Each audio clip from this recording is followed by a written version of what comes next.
Good morning to all.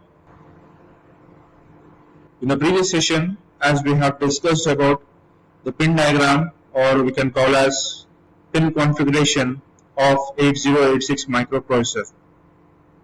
Today, we are going for the minimum mode system and its timing diagram.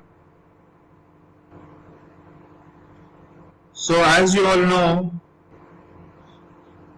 using the MN or MX bar pin, we can able to decide whether your processor is being acting in minimum mode or maximum mode.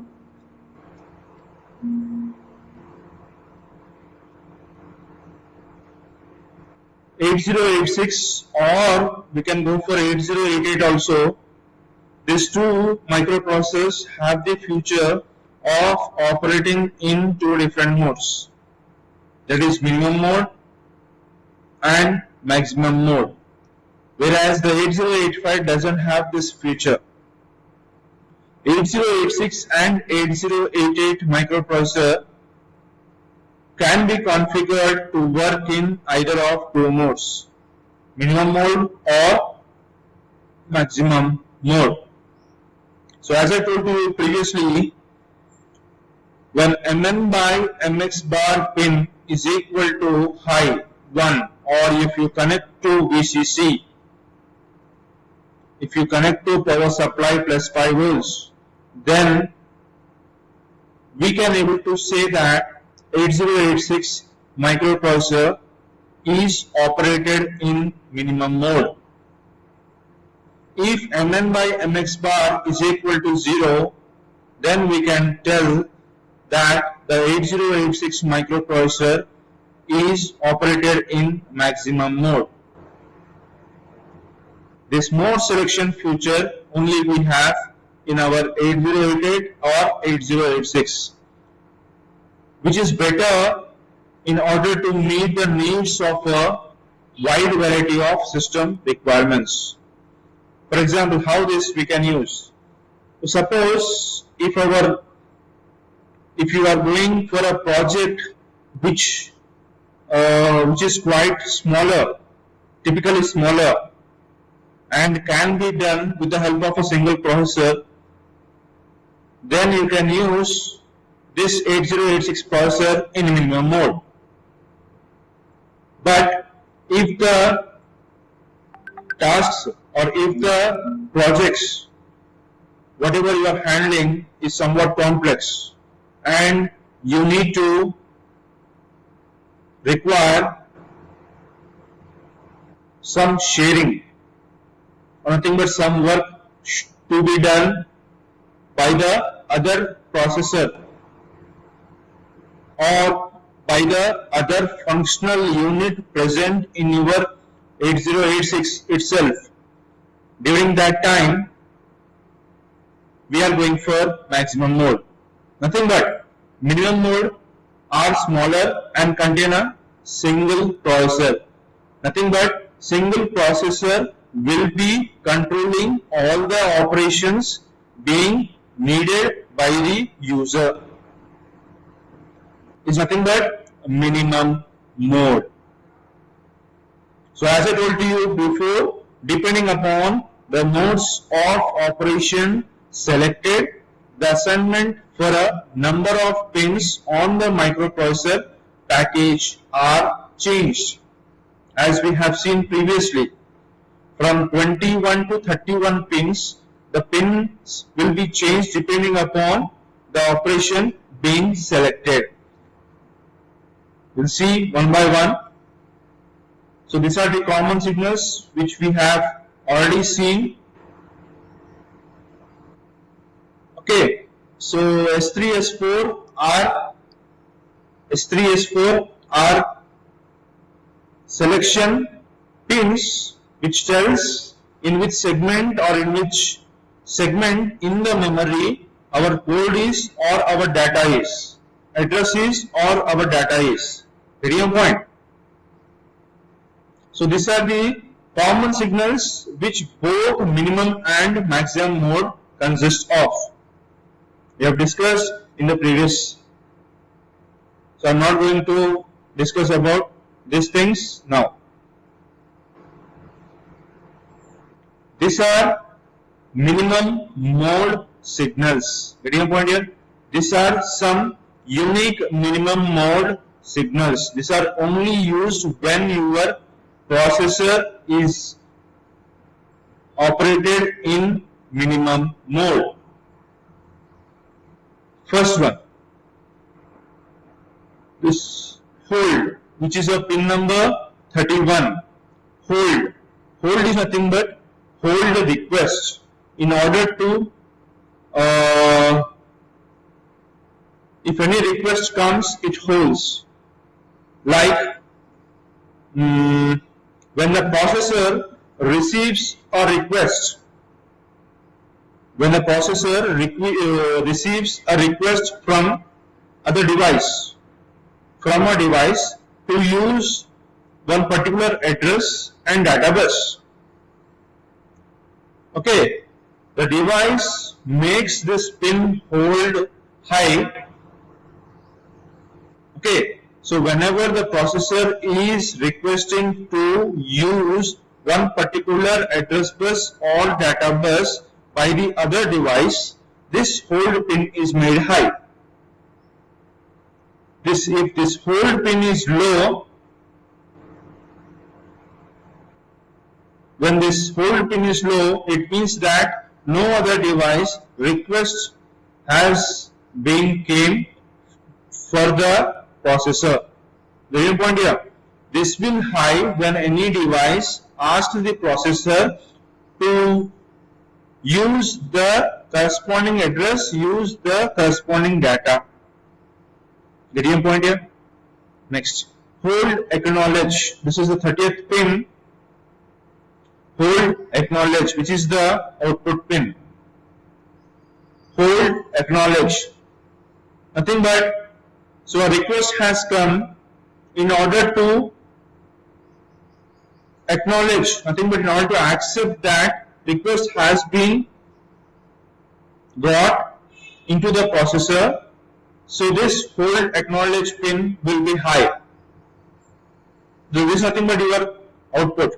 If hold is high and hold acknowledge is low, nothing but they are requesting but no acknowledgement has been given. Get your point here? Get your point here? Right. Next, write bar, which is 29th pin. Write control. It is the control pin for writing the data into the memory or into the IO bus.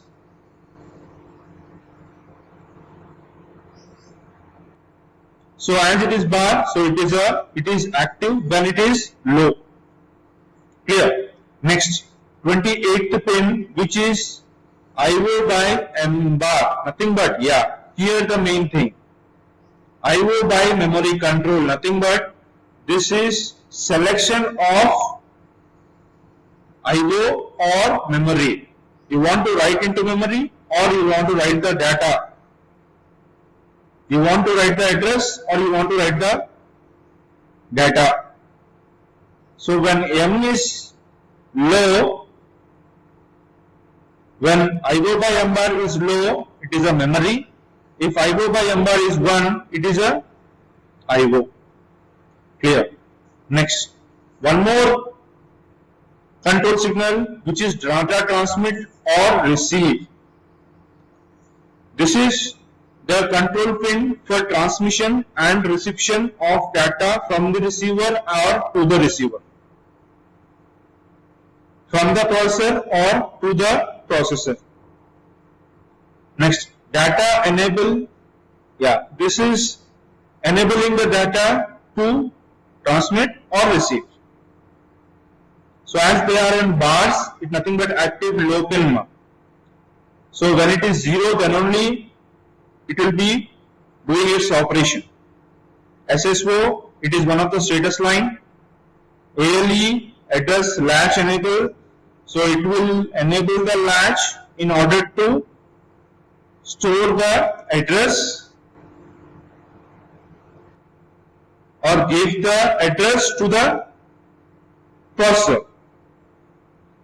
Inter, nothing but interrupt acknowledge. Yeah, if any interrupt occurs, it acknowledges that an interrupt has been occurred to stop execution and go for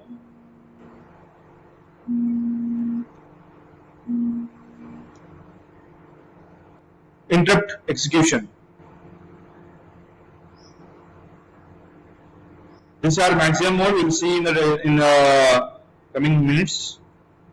So now, yeah. Now see here. This is the minimum mode 8086 system. Nothing but when 8086 is being operated in minimum mode, this is the functionality or this is the circuit diagram which the 8086 should have. As you all know, single chip, so external peripherals you can add depending upon the functionality. Clear? Right. Now we'll see from first. The first thing is the clock generator or clock generation. So as you all know, for any digital circuit we require clock. For anything we require clock. So clock is nothing but giving some clock pulse. So we are using a clock generator which is 8284, which is generating of 5 megahertz of frequency, whose outputs are reset, clock and ready. These three are the outputs of clock and inputs of your microprocessor. Clock, reset and ready, start. Right. Now come to here, the most important pin, which is MN by MX bar. So as we have discussed about this, if it is connected to VCC, nothing but it is operated in minimum mode system. Right. So minimum mode nothing but it is a smaller and only one processor, which is the controller, which is the master, which will give the instructions depending upon the requirement to the other peripherals to act on it. Right?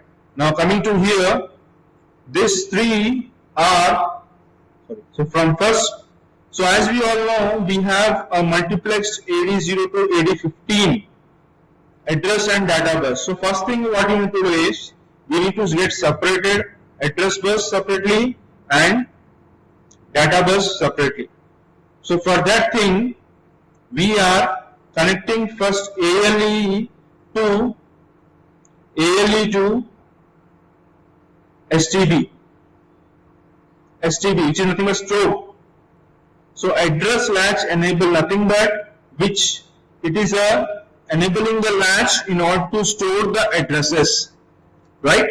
So this is the 74373 latch, which is a 8-bit latch, right?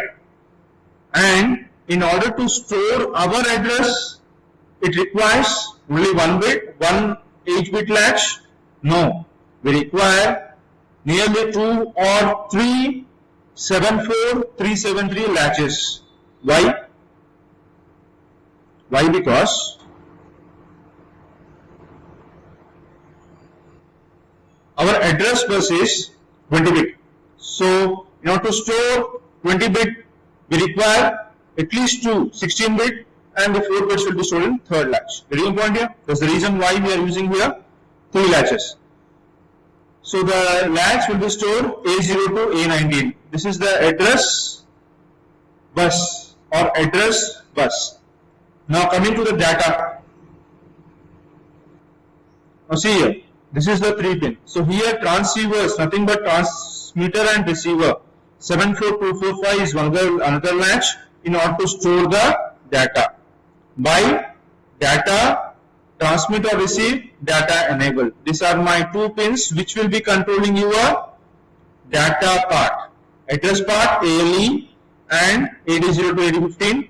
Data part, data dt by r bar den bar given as input, and it stores the data. So here we are using two transceivers as we need to store a 16-bit of data as D0 to D15. Clear? And here we are using a demultiplexer, or you can call as decoder, 3 to 8 decoder. So where three inputs are M by IO bar, RD bar and write bar. So depending upon memory read, memory write, IO read, IO WR, depending upon these three selection lines, this will operate. So we have three selection lines like S2, S1, S0, and depending upon this, it will memory read or memory write, IO read or IO write. Okay, so here one more important point is chip select logic, which will select your RAM or ROM. And here RAMs, ROM, take the data and do the data. Thank you.